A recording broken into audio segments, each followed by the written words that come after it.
Assalamualaikum warahmatullahi wabarakatuh. Kami dari kelompok 3 akan mempresentasikan hasil diskusi kami mengenai rancangan pembelajaran dalam UBD Explore and Experience, Enable and Acquire. Baik, saya akan melanjutkan pembahasan bagaimana merancang kurikulum berbasis UBD, yaitu tentang Explorer and Experience, Enable and Equip. Di sini bertujuan untuk bagaimana pengembangan kinerja, khususnya dalam mengembangkan kelengkapan pada pengalaman, alat pengetahuan, dan yang dimana pengetahuan diperlukan untuk menambah wawasan peserta didik untuk mencapai tujuan dalam kinerja. Bagaimana cara melibatkan peserta didik dalam mengeksplorasi ide-ide dan pertanyaan yang penting dalam suatu proses pembelajaran dengan mengaitkan dalam kehidupan sehari-hari. Yang pertama itu, guru harus memberikan pertanyaan pemantik. Di sini bertujuan untuk merangsang rasa ingin tahu dari peserta didik.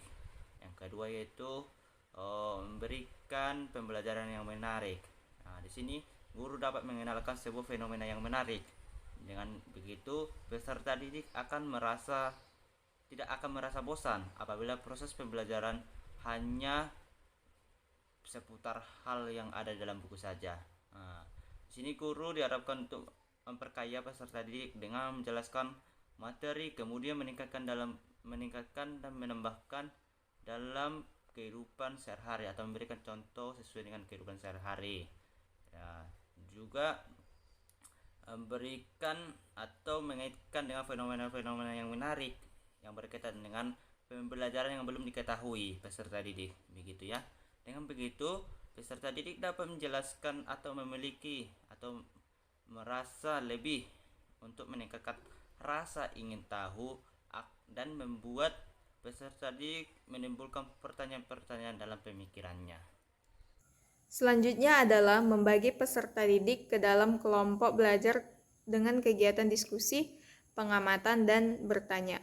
Dalam hal ini, guru meminta siswa untuk berdiskusi dalam menyelesaikan permasalahan yang diberikan, kemudian mengamati bagaimana cara menyelesaikan permasalahan tersebut, dan menanyakan jikalau tidak mengerti terhadap permasalahan yang diberikan. Selanjutnya, guru juga dapat berinovasi dengan membuat permainan dalam pembelajaran agar siswa lebih tertarik dalam mengikuti kegiatan pembelajaran, dan siswa merasakan bahwa belajar tidak hanya dilakukan secara serius, tetapi dapat dilakukan dengan metode bermain. Selanjutnya bisa dilakukan dengan cara melengkapi pertanyaan. Nah, dengan melakukan kuis melengkapi pertanyaan, maka di sini siswa dapat melatih bagaimana cara mereka menggunakan bahasa dalam menyusun pertanyaan yang baik. Pertanyaan kedua, kegiatan belajar apa untuk penampilan kemampuan puncak siswa? Pekerjaan rumah dan pengalaman di luar apa yang diperlukan untuk memungkinkan peserta didik itu mengembangkan dan memperdalam pemahaman mereka tentang ide-ide yang penting. Selanjutnya, pada slide ini merupakan jawaban dari pertanyaan sebelumnya. Jadi, kegiatan pembelajaran yang efektif untuk meningkatkan kemampuan puncak peserta didik itu bisa menggunakan pembelajaran di luar kelas. Jadi dengan memberikan pemahaman kepada peserta didik bahwa teori yang mereka pelajari itu cocok dengan kenyataan yang ada di kehidupan nyata. Kemudian pada pembelajaran eksplorasi mandiri, memberikan kesempatan kepada peserta didik untuk melakukan eksperimen dalam pengembangan pemahaman peserta didik dari materi yang telah disampaikan. Menurut Hurlock, terdapat beberapa kondisi yang dapat meningkatkan kemampuan siswa dalam mengembangkan ide-ide kreativitasnya.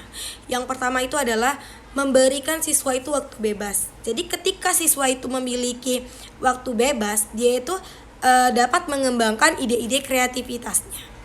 Kemudian yang kedua itu adalah memiliki kesempatan. Ketika peserta didik diberikan kesempatan, jadi mereka itu akan mengembangkan kehidupan yang kaya akan imajinatif dan bebas dari tekanan kelompok sosial. Selanjutnya adalah dengan cara memberikan dorongan.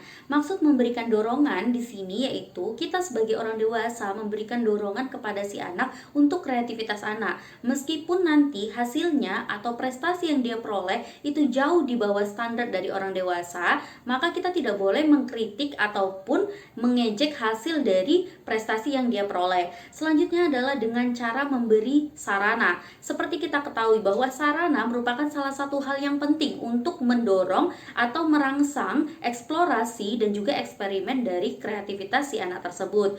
Selanjutnya adalah dengan cara memberikan lingkungan yang baik. Kita sebagai orang dewasa ada baiknya memberikan lingkungan rumah dan sekolah yang mampu merangsang kreativitas anak. Bimbinglah anak untuk menggunakan sarana yang akan mendorong kreativitas dan berikan sedini mungkin sejak anak masih bayi dan lanjutkan hingga masa sekolah. Selanjutnya adalah cara mendidik. Didiklah anak ini secara demokratis dan permisif. Permisif maksudnya di sini adalah secara terbuka. Maksudnya di sini kita mendidik anak itu secara demokratis dan juga terbuka baik di sekolah dan di rumah karena ini akan meningkatkan kreativitas dari si anak tersebut. Selanjutnya adalah pengetahuan. Berikan kesempatan untuk si anak memperoleh pengetahuan karena yakinlah bahwa semakin banyak pengetahuan yang dia peroleh maka akan semakin baik dasar dari si anak tersebut untuk mencapai hasil yang kreatif.